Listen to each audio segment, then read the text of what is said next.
Pemirsa, lambannya penyelesaian kasus penganiayaan oleh Mario Dandi membuat keluarga David Ozora kecewa, bahkan menyindir kepolisian dengan unggahan di media sosial.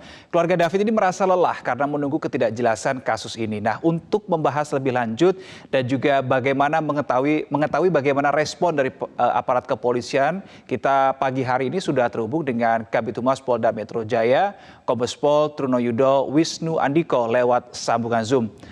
Pak Trunoyudo, selamat pagi. Selamat pagi, Mas Reno. Baik, Pak Trunoyudo, saya ingin tahu respon dari Polda Metro Jaya seperti apa atas sindiran yang diberikan oleh keluarga David Ozora, sebaiknya dijadikan duta free kick dan seterusnya. Memang harus selama ini, Pak Truno, atau ada kendala apa? Baik, Mas Reno, tentu konteks dalam merespon kami turut empati, ya. Yang kedua juga semangat dari penyidik Polda Metro Jaya dalam hal ini Direktorat Reserse Kriminal Umum, ini juga semangat yang sama dengan keluarga korban, bagaimana bisa dengan segera menuntaskan perkara ini dengan idealnya waktu yang diharapkan sesuai harapan dari korban. Kemudian konteks dalam penanganan perkara sejauh ini benar sejak tanggal 21 Maret 2023 penyidik sudah melengkapi berkas yang kemudian dalam timeline ini bisa kita lihat ini sudah menjadi lintas criminal justice system. Tentunya mekanisme aturan hukum, perundang-undangan pada koridor sejak awal kita sudah melakukan hal-hal yang bersifat prosedur proporsional, ya, bahkan juga kita menggunakan saintifik. Ini menjadi bagian daripada semangat itu. Kemudian kami pahami betul dalam proses ini kami juga sudah melakukan proses penahanan sampai dengan tanggal 24 Mei. Ini terhitung 23 Mei kemarin sudah masa penahanan sudah memasuki 90 hari. Untuk kendala yang berarti sama sekali tidak ada, Mas Reno. Dan kemudian tentu ada hal-hal, ya, yang tadi kami sampaikan lintas koordinasi, kami sudah terus melakukan koordinasi, tentu syarat formil, material kita penuhi, dan kami yakini juga kejaksaan dalam hal ini juga melakukan hal yang sama semangatnya untuk menyelesaikan ini dengan cepat. Namun demikian kita memang harus menunggu sesuai dengan aturan. Terkait dengan mengapa lebih cepat terkait dengan anak dan MDS dan SL, karena lebih spesialis pada leg spesialis, ya. Undang-undang tentang perlindungan anak yang berhadapan dengan hukum, itu masa penahanan saja hanya waktu yang singkat, maka berita acara singkat kemudian sudah harus juga jaksa, bahkan pengadilan sudah harus juga itu melakukan putusan. Nah, ini terkait dengan aturan undang-undang saja, Mas Rino, yang tentunya kita pada garis yang harus kita luruskan, dan ini masih menjadi prosedur dan semangat untuk penyidik menyelesaikan perkara ini sama dengan apa yang diharapkan oleh korban. Begitu, Mas Rino. Baik, Pak Trunoyudo, saya baca di beberapa artikel Anda sempat mengatakan bahwa berkasnya sekarang sudah di kejaksaan, begitu sekarang polisi tinggal menunggu nih. Bagaimana respon dari kejaksaan, apakah perlu perbaikan, penambahan, dan seterusnya. Update-nya per hari ini 24 Mei 2023 seperti apa, Pak Truno? Ya, Mas Rino, tadi kami sudah sampaikan, ini lintas criminal justice system, ya, aturan dalam peraturan KUHP, semua ini sudah ditempuh secara baik dan prosedur. Tentunya kita sama-sama menunggu kapasitas penyidik, tentu bagaimana memenuhi syarat formil, material, kemudian mengirimkan berkas tahap 1 apabila ada kebutuhan terhadap syarat formil material yang diinginkan atau dibutuhkan dari jaksa penuntut umum, tentu akan kami penuhi kembali. Kemudian mari sama-sama kita mencoba melihat, ya, bersabar menunggu untuk syarat formil material yang akan ranahnya diteliti oleh kejaksaan, dan kami yakini sekali lagi bahwasannya semangat yang sama untuk menyelesaikan perkara ini dengan cepat, dengan selesainya harapan sesuai harapan korban, tentu ini berdasarkan peraturan perundang-undangan, Mas Rino.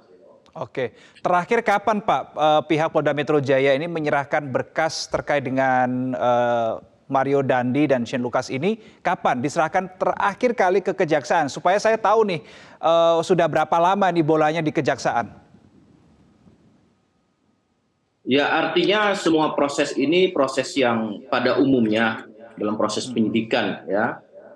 Tentu pada tahap 1 pertama itu 21 Maret ya. Kemudian juga pada tanggal 10 April pada tahap 1 yang diberikan, jaksa penuntut umum memberikan petunjuk untuk pemenuhan kebutuhan penuntutan ini pada tanggal 10 April diberikan P19 kepada penyidik. Kemudian selanjutnya pada tanggal 10 Mei yang lalu penyidik juga perkara P19 ini dikirim kembali setelah dipenuhi.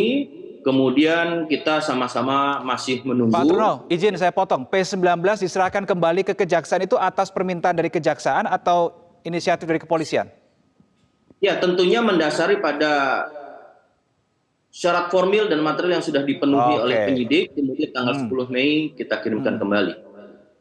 Oke, berarti sudah ada dari tanggal 10 Mei sampai dengan sekarang 24 Mei juga masih belum ada kabar ya, Pak Truno, masih menunggu kabar terus nih Polda Metro Jaya. Tetapi selama koordinasi terus. Oke, koordinasi seperti apa Pak Truno Yudo? Ya, tentunya koordinasi yang kami lakukan sebagai suatu criminal justice system ya, di mana penuntut tentu akan membutuhkan syarat-syarat formal material yang dipenuhi oleh penyidik. Kapasitas penyidik sudah melakukan hal-hal yang sifatnya apa yang diinginkan, dan kemudian mari kita sama-sama menunggu sesuai dengan aturan perundang-undangan. Tentunya nanti ranahnya dari jaksa penuntut umum akan menyampaikan. Oke, baik. Pak Truno Yudo, informasi-informasi seperti ini ada tidak sih terkomunikasikan baik itu kepada pihak tersangka maupun kepada pihak keluarga korban begitu? Karena kalau saya berpikir ketika keluarga korban sampai menyindir pihak Polda Metro Jaya, berarti selama ini belum ada komunikasi yang jalan antara kepolisian ke pihak keluarga korban, Pak Truno. Justru kami intens ya. Direktur Reserse Kriminal Umum juga intens langsung kepada ayahanda Adinda ya, korban, kemudian juga kepada pengacara atau kuasa hukum juga selalu dilakukan perkembangan komunikasi. Ini akan disampaikan terus dan bahkan sudah disampaikan, dan tentunya mekanisme hukum. Namun demikian dengan adanya respon ya, tentu kami sampaikan sekali lagi, kami turut berempati. Harapan dan semangat kami sama dengan korban, bagaimana bisa dan ini segera bisa tuntas perkaranya dan kemudian bisa mendapatkan keadilan dan turut kepastian hukum, Mas Rino. Baik, Pak Truno, proses yang begitu lama terhadap Mario Dandi, kemudian Shane Lucas ini, apakah ada indikasi bahwa ini adalah ada treatment spesial dalam tanda kutip mungkin untuk meluruskan juga Pak di masyarakat? Secara awal objektivitas, transparansi ini sudah dilakukan oleh penyidik, Mas Rino. Ya, tentunya scientific crime investigation juga kan ini kan suatu perpaduan metode antara teknis, prosedur, keilmiahan, keilmuan ya, ini dilakukan sehingga akurat dan bisa dipertanggungjawabkan hasilnya. Baik. Namun perjalanan panjang ini ya kami menjelaskan dan kemudian kami menegaskan kembali penyidik objektif, normatif, prosedur, transparan, dan harapannya kita akan bisa menunggu. Semua eranya perkembangan teknologi informasi sangat pesat. Ada beberapa catatan yang selalu memberikan masukan atau bahkan mengkritik atau bahkan juga yang memberikan berita-berita yang lebih tendensius pada fungsi pengawasan. Justru inilah kontrol sosial. Namun demikian komitmen dan konsisten Polda Metro Jaya, Bapak Kapolda Metro Jaya selalu menekankan untuk melakukan ini secara objektif, prosedur dan tentunya proporsional, Mas Rino.